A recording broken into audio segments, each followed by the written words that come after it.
पिछले 3 सालों से भी ज्यादा समय से चल रहे रूस यूक्रेन जंग में यूक्रेन ने रूस पर अब तक का सबसे बड़ा हमला किया है। यूक्रेन का दावा है कि 1 जून 2025 को उसने रूस के अंदर 4000 किलोमीटर तक घुसकर हमला किया और रूस के भीतर ड्रोन हमले में 40 से अधिक सैन्य विमान नष्ट कर दिए हैं।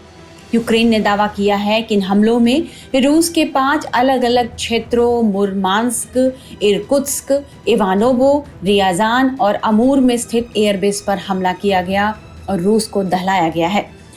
यूक्रेन की सीक्रेट एजेंसी SBU ने इस हमले को लेकर कहा है कि उसके मिसाइल अटैक में रूस के 41 लंबी दूरी के बम वर्षक विमान तबाह हो गए हैं। इस हमले में करीब $7 अरब मूल्य के 40 से ज्यादा स्ट्रेटेजिक बम वर्षक विमानों को निशाना बनाया गया, जिन्हें रूस के एयर डिफेंस सिस्टम इस हमले को रोकने में बुरी तरह से नाकाम रहे। इन विमानों की जलती हुई तस्वीरें मीडिया पर चल रही हैं। विभिन्न कंप्यूटर स्क्रीन पर जलते हुए विमानों से निकलते काले धुएं के ड्रोन फुटेज दिखाए जा रहे हैं।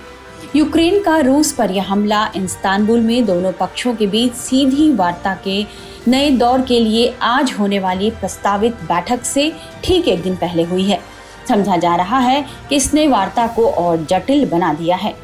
एक अंतर्राष्ट्रीय न्यूज एजेंसी ने एक वरिष्ठ यूक्रेनी अधिकारी के हवाले से बताया है कि इस हमले को अंजाम देने में 1.5 साल से अधिक का समय लगा और इसकी निगरानी स्वयं यूक्रेनी राष्ट्रपति वोलोदिमीर जेलेंस्की कर रहे थे।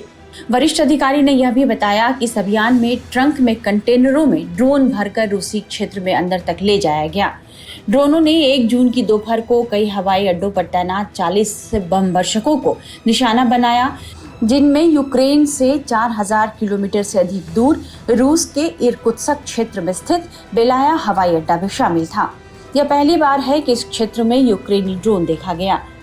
यह हमला रूस के सैन्य संसाधनों को कमजोर करने वाला अब तक का सबसे बड़ा ड्रोन हमला माना जा रहा है। यूक्रेन ने इस ऑपरेशन को स्पाइडर वेव नाम दिया है। यूक्रेनी राष्ट्रपति जेलेंस्की ने रूसी क्षेत्र में शानदार ऑपरेशन के लिए यूक्रेन की सुरक्षा सेवा की तारीफ की है। उन्होंने कहा कि इस ऑपरेशन से रूस को काफी नुकसान हुआ है। 1 जून को राष्ट्र के नाम अपने संबोधन में जेलेंस्की ने यूक्रेन की सुरक्षा सेवा और ऑपरेशन में शामिल सभी लोगों का धन्यवाद किया और बताया कि ऑपरेशन में 117 ड्रोन का इस्तेमाल किया गया। उन्होंने यह भी बताया कि ऑपरेशन की तैयारी में 1.5 साल से ज्यादा का समय लगा और बताया कि योजना, संगठन और हर विवरण को पूरी तरह से लागू किया गया। माना जा रहा है कि यह हमला नेटो से मिले हथियारों और खुफिया जानकारी से संभव हो सका है, जिसे रूस पश्चिमी हस्तक्षेप के रूप में देख सकता है। रूस ने यूक्रेन की इस कार्रवाई को अभूतपूर्व उकसावा करार दिया है। क्रेमलिन ने यह संकेत दिया है कि राष्ट्रपति व्लादिमीर पुतिन इसका जवाब देंगे। यूक्रेन के इस हमले के बाद रूस ने साफ कहा है कि अब दुश्मन के खिलाफ लड़ाई और तेज होगी। अब सबकी नजरें इस बात पर टिकी है कि पुतिन इस हमले का जवाब यूक्रेन को किस तरह से देते हैं। यदि रूस इस हमले को नाटो की चुनौती मानता है तो पुतिन कुछ भी ऐसा कर सकते हैं जिसके बारे में दुनिया सोच भी नहीं रही।